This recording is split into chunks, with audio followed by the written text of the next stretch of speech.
Hi, welcome to Business Influencers. My name is Chris Salem, your host. We want to welcome those that are new listeners here at Business Influencers with TALRadio. And we are excited that you are here. And again, if you have been a regular listener of our show, we want to thank you for each and every week joining us here at Business Influencers. We are committed to your level of success by helping you to raise your level of influence. If you would like to see some content that has not been featured on the show at this point, feel free to reach out to us at Chris@ChristopherSalem.com. That's Chris@ChristopherSalem.com. Today's show is being brought to you today by Alumni Direct. Alumni Direct is a new social media community platform dedicated to bringing alumni together from all different generational types and an opportunity to meet new people for the first time. What's great about this platform, it takes all the noise out of social media. No more of those noisy notifications that ping you every time. This allows you now to come in on your own time to generate genuine and authentic relationships where you can share content of interest and be able to form better and deeper relationships with those people. Now, it is a membership program, but a very small investment. And it also enables you to get a wide array of different services for you personally and your business or career that are not available to the general public. If you would like some more information about Alumni Direct, check them out at alumnidirect.com.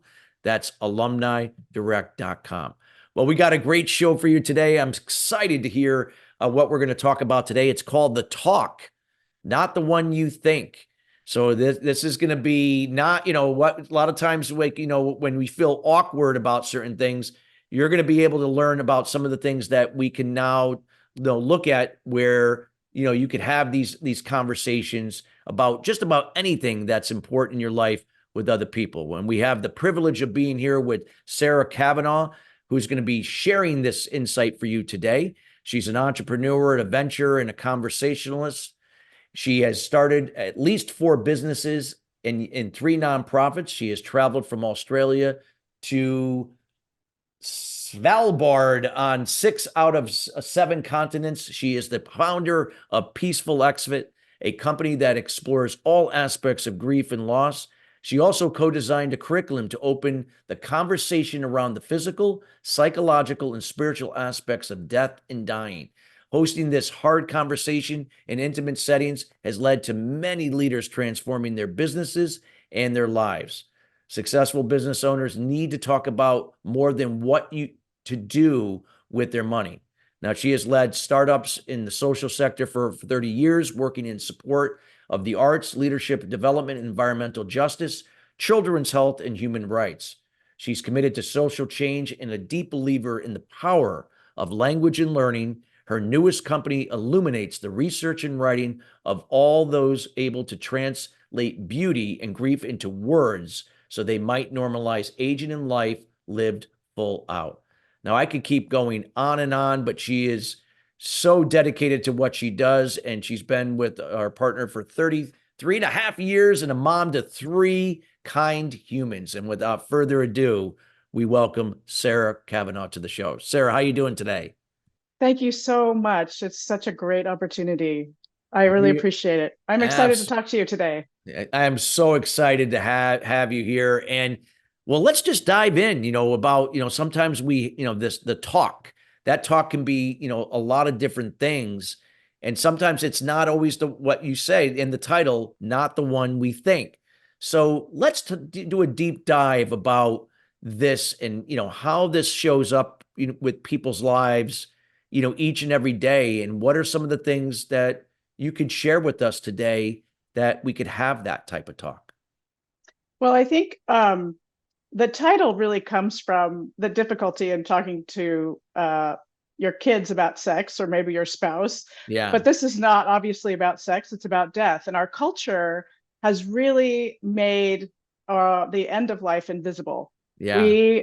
And this circles back to legacy. And when you're a business owner and you're creating something new and you're hopeful, I'm sure, that this will leave a lasting impact and legacy, talking about and planning for a peaceful exit is like that big vision. If you have a bigger vision than your company, a bigger vision for your life, then it gives you a sense of purpose and a sense of peace. And I think I've seen it over and over. And even with very accomplished, palliative care doctors who should know everything about the end of life, they haven't stopped to think about their own. And what kind of legacy do I want to leave? Whether it be, a physical legacy of material goods, or whether it be an emotional legacy. And I think oftentimes we miss the opportunity to really explore what it is we want at the end of our life, looking back. Wow. That's great. And so when we talk about, when you think about, like you said, talking about death, I mean, it's always that subject nobody wants to Yeah, talk about, it's true. and it's one of those things that, even when you hear about somebody having a near death experience, and then they or had died and come back to life, and they talk about all these wonderful things, and yet we still fear it. Like, so, it's like that. So what do you recommend? Like, why having this talk? Why can't, why should we talk about these things in preparation, and why that's important? It frees up so much energy because the fear of death holds us back. Yeah. So if we're afraid, in any way, if we're afraid of something, we're not going to go for it, right? And in life, in business, in relationships, things that you're afraid of are holding you back. And so this is really important, I think, in this culture to examine why we want to look young forever, why we put our wise elders, in, assisted living houses. I remember so vividly meeting someone. I was taking care of an incredible photographer in her 90s. And so I was visiting her because she was in an assisted living home. And I ran into a man on a motorized wheelchair. And he kind of came up to me and he's like, was interested in having a conversation. And I said, I would love to, and he had a little bit of difficulty speaking, but what I learned was he was a NASA engineer on the Hubble telescope, and no one was listening to his story, and no one was hearing kind of the wisdom that he'd gained through his lifetime. And so for a lot of us, you and I are about the same age, right? Why would we want to talk about death? Well, Yeah. because we want to dispel the myth that this is, something that not, I mean, everyone is going to experience this, right? And so it crosses difference. It's actually a really energizing conversation, because what you can look at is all of that accumulated wisdom that you will have in your 70s and 80s, or that, people who we don't necessarily talk to anymore, they have so much to offer us. And so we don't repeat history, or we expand our knowledge and our understanding of, what our business might be. Yeah. So, I mean, say the current engineers of these amazing telescopes, were able to, talk to this gentleman. It would be amazing. Yeah, no, absolutely. And like you said, it would, it would help to kind of now within our lives, like, encourage people to play full out. Don't be Yes. afraid to take chances or make mistakes, or to limit ourselves because, afraid of that it might impact this or that and so on. And no, it's so true. Yeah, there's a wonderful book by the professor Sheldon Solomon. Dr. Solomon has studied the fear of death his entire career. And it's really at the core of a lot of our behaviors and why we're aggressive to others and why we're afraid. And I know that it prevents leaders from really being full out and leading with so much. It seems odd that this hard and what seems like a depressing conversation can really allow you to feel full joy, like, because I believe that the deeper you feel your grief and metabolize your grief, because everybody has loss, right? So let's talk about the loss, let's metabolize that grief, and then you feel as much or more joy, because the deeper you feel your grief, the deeper you can feel just so full on happy, joyful. I've seen it over and over and over again. And I've seen it around the world in places where you would think people would be really heavy and really down, and awful things are happening, in their communities, and yet they have light coming from the inside. It's Yeah. incredible. Yeah, I love that. What would you share to someone that, the people that are listening right now, those that could be listening later, as this is all, like a podcast. What Yeah. would you recommend now that, maybe they've grown up with, living in fear, not only fear of death, but just fear about anything, just, Yeah. and it's Yeah. really, what would be that first step that you would recommend? Because when you think of dying is like the end, to people. Okay. That's right. It can't get any worse than that. But then again, if other people would say that that's just the beginning of everything that your soul is to become, it's just a different shift in how you think of things, because we're not our bodies, we're more than that. But yet somebody may not be putting two and two together. They're just thinking like, I'm here in this body. But what would be that first step or suggestion that you would share with someone, No, that's that's a wonderful question. That's a wonderful question. I think one of the reasons I start with the end in mind, that's an old phrase, but if you begin with the end in mind, you're a Covey. Are you a Covey guy? Oh I don't yeah. know. Oh, I believe me, I still use his priority matrix in a lot of Yeah. my coaching with valuing time to manage it better. Oh yeah. Yeah, exactly. So I am literally beginning with the end in mind, because I think if we go to the most scary thing, we like it frees us up to talk about the little things that we might be afraid of, and whether that's starting a business or whether that's just leaving the house.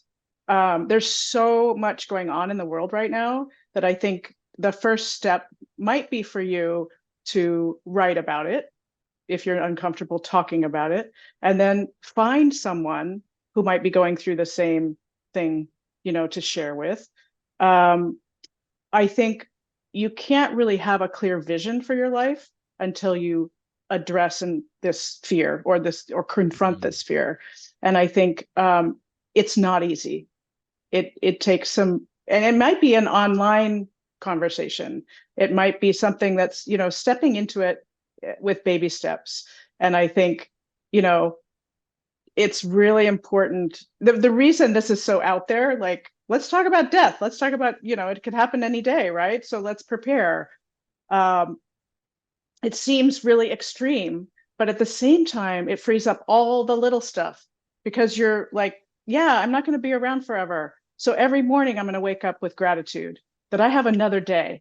I have another day to live. And it's an amazing time to be alive. There's so much going on. And yes, it can be very hard, but it also can be incredibly, energizing. Yeah. Yeah, absolutely. It just, again, everyone, the way people live their lives, it's like they're living their lives to, to basically tiptoe to their grave rather than live Right. full out, Yeah. and, by playing Yeah. it safe, and I'm not saying you go jump out of a plane without a parachute, or, dive off a 200-foot cliff. Okay. Well, who knows? It depends on what, people are, but nonetheless, but that you're not allowing the things that don't maybe threaten your life to hold you back. Yeah. Well, I'll give you an example. So I climbed Mount Rainier on my 50th birthday. Yeah. This was, I was afraid. There's no question. It's actually a a mountain, and it's, you're roped in. You're on the edge of a very steep mountain. It was a warm year. There could be avalanches. There were so many things to be afraid of. Yeah. Um, and I think what I did was just put one foot in front of the other, just not, I trained for a year. I was careful about that. I did the work.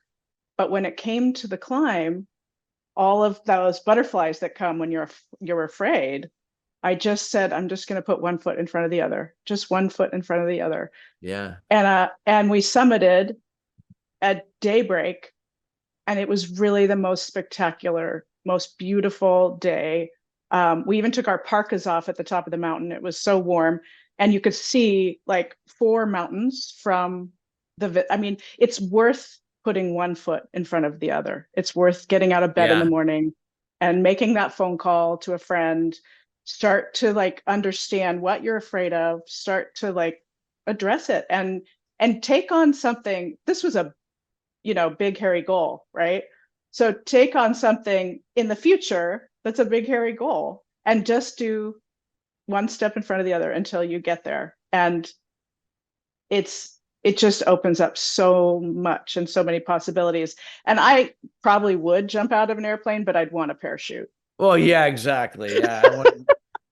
Yeah, what? Yeah, that the statistics would be that your chances of living would be pretty much at probably if even an eighth of percent if you were lucky, unless how you landed, Yeah. hit some trees a certain way, and you broke every limb in your body, but you lived. I don't know, but I don't know. I don't know. But but any event, yeah. no, I think this is great. And what do you recommend? I mean, in terms of these conversations, is this a conversation that people should have as adults, or do you recommend that even when you're talking to your children? Well, that's a great question. So I interview authors of amazing writers and artists who can really articulate what it is to lose someone and can articulate things like awe and wonder and brain science. And I mean, it's fascinating. If you look at it, I think this entire culture, including parents, should incorporate these conversations from birth, really. And you look at cultures that embrace death and they celebrate, every year they have a Day of the Dead, or every year they celebrate those people that they've lost, and they kind of live in their lives in a way, right? Our culture doesn't do that. We put our, oftentimes put our dead in cemeteries, and And then we they're don't, forgotten. I mean, yeah, you and might they're go visit forgotten, their graves once in a while, but right? you're gone. Right. So bring it into the conversation. It's part of life. There's a beginning, a middle, and an end, right? And so as you're talking to your kids, you know, it's sort of like the sex talk, right? And talking to your kids. It doesn't have to be a long conversation, like 200-minute conversation, the talk, right? But the talk can be like 201-minute conversation. So 1 minute here and there, like you're dropping your kids off at school and you're like, I think I want to be cremated. How about tacos for dinner? You know? And so you're bringing up something in a very short, you just drop it. If it's not something you're used to talking about, take it in small bites. And then it will normalize. And then it'll be like, and then they'll come to you 3 weeks later and go, what's cremation? I don't understand. And then you can have a conversation, right? So I think there's a way of shifting the conversation. My hope is this culture will really embrace all aspects of life and death and really live full out. So, and that just requires small steps. Yeah. Wow. That's powerful. I love it. Love it. So this is great. And then in terms of like, this message that you're sharing, what do you feel like, in terms of, getting this out to the masses isn't something that's really easy. So what are you doing right now to kind of share this message? Is it starting at just one person at a time? Is it Well, another? thank you for asking. Yeah. So We I have host, this show as a way to get out there. That's a good thing. yeah, Yeah. no, that's wonderful. I host small cohorts online. I have a 6-part webinar series that really dives deep into Yeah. like, what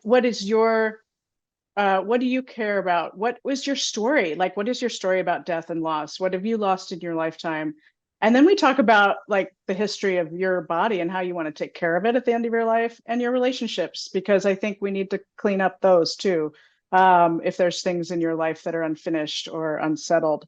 Um, and then I also host a podcast, and it's just been my great honor to talk to some incredible people who are authors. To this point, they're authors of books, but I'm opening it up to artists, and I've got some incredible people in the pipeline. And everyone on this planet is going to experience this exact same thing. And I've been searching for a conversation I can have with anyone. Because things are so divided in this culture, I love the fact that this conversation is a bridge. And so I really appreciate the opportunity to talk to you and spread the word, because it's transformational, this conversation. And even though it seems scary to talk about your mortality, uh, it's just freed up so many people in terms of what they're able to do in their lives, and shifting their business life to align with their values. Because if you Yeah. know your time is short, you're going to align your business with your values, Yeah. because that's the legacy you want to leave, is And really. and would it be offered? And like speaking of legacy, it also allows, you talked about planning your life more effectively, but it could also mean that, hey, a lot of times people are reactive, right? They get insurance too late. They may not have a will in place. And That's then right. We have all of that. We have all of the list of legal paperwork, but it's like, it's beyond legal paperwork. Yes, get that done, and don't hesitate to do it now. Especially like for you and I, in yes, our age bracket, we got to get those things in place. exactly. And And we thank have. God I got Oh, that. good. Oh, good. But there's a new dementia directive. So, like, if you start losing your memory or you become incompetent, how do you want to be treated? Because, I know from my my best friend partner's perspective, he does not want to be a burden to the system, and he does not want to live for 10 years without his memory or recognizing the people he loves. So, really digging into that, and what does that look like, and how are Oh, you gonna. absolutely. Quality of life. I know my mother, knock on wood, is 81 years old, still up and down ladders, still very active. But she's one of those people, she never would want to be a burden. If I can't remember something, or I can't move, let me go. Right. I don't, and that she's serious about that. She's not like just saying that, how people say it in passing. She's very, very serious. Well, I'm so glad she's actually articulated that, because a lot of Yeah. people don't. And then they're swept up in the system, and there's not much you can do about it. So Yeah. I highly recommend articulating that and writing it down. It's just super important. And So it's like having, again, like how you want your life to be. And when it reaches yeah, that point, respect my wishes, so to speak. that's right. That's right. And Yeah. have people who are really committed to your wishes. So we create these pods where there's like two or three or four people around you that have a real awareness of what you want at the end of your life. So it's not just one person, not just your partner, but it's, you know, close people to you. It might be family, it might be friends, but they're really aware of what it is that you want at the end of your life. So it happens, because, Yeah. it's like anything else. If you don't articulate it, write it down, tell people about it, it's not going to happen. Yeah. So true. And like we keep saying, there'll be another day, another day, another day. So the thing is, You we never only know. got today. We don't, we may not have another day. So not that we want to think that way, but just knowing that you have today. So make today your best and prepare, do these things so that you can enjoy your life. You can do the things you desire to do, and knowing that when that day comes, that you have all those things in place, the will in place, the life insurance, whatever that, all the other things that are going to allow your loved That's ones right. and people you care about to go on and create those legacies, for their lives to keep going, and so on and so on. Yeah. Yeah. You get I get it. Powerful, powerful. I love it. I know, as we get towards the end of the show, anything else that you would like to share that kind of can really, really sum everything up, really, really bring this to full impact of what you've shared today with the audience and those that will be listening later. Yeah, I dream about a peaceful world, and I think true connection happens when we're talking about difficult subjects, Yeah. and when we're brave enough to really open a difficult subject, whether that be sex or death or some other thing that you find very difficult to talk about. And I think if we listen to each other and we really celebrate each other's stories, we'll have a different world. And I think, I have been incredibly lucky in my lifetime to have the kind of career I've had. In fact, my New York friends call it a portfolio career, and my California friends call it a constellation career. So I think that's very funny. But I've been able to follow the things that I care most about. And I think when we talk about emotional legacy, we talk about what mark you leave on the world and the people you love and the hearts of the people you love. And I think that that's something that we all can spend some time thinking about and creating intentions around. And this conversation is really important. And I believe that to my core. Wow. Love it. Love what you shared, and so powerful, and what you brought to us to hear today. And I want to thank you personally for taking time to take out of your busy schedule to be with us here and sharing this here on Business Influencers with TALRadio. Well, you've made my day, and I'll have a Oh, fabulous Friday. So thank you please do. so And let much. people know, again, how can they get in contact with you? What are you up to? And briefly, what would you like to, again, any parting comments with the audience? Well, I hope you'll tune in to the podcast, Peaceful Exit. It's available anywhere you listen, and it's completely free. And hopefully, what I hope actually is that you pick one of those conversations that really speaks to you and you share it with someone that you know, and that will spark a conversation. Use the podcast as a spark for conversation. My husband actually took one of the episodes, shared it with his mother, and they had this incredible conversation based on that. And that's one of the ways to start the conversation. It's just listen to something together and then talk about it. Wow. Thank you so much. And we highly encourage everybody, please reach out to Sarah, check out the podcast, get to know her. And again, Sarah, thank you so much for being here. Thank you so much, Chris. I really appreciate the time. Thank you. And listeners, we want to thank you each and every week joining us here at Business Influencers. Again, we are committed to your success in bringing in subject matter experts like Sarah to share their insights and experiences to help elevate your personal life and business to the next level using the power of influence and ways to create more impact and more change in the world for the better. And we want to wish everybody a great rest of your week, and we'll see you next week.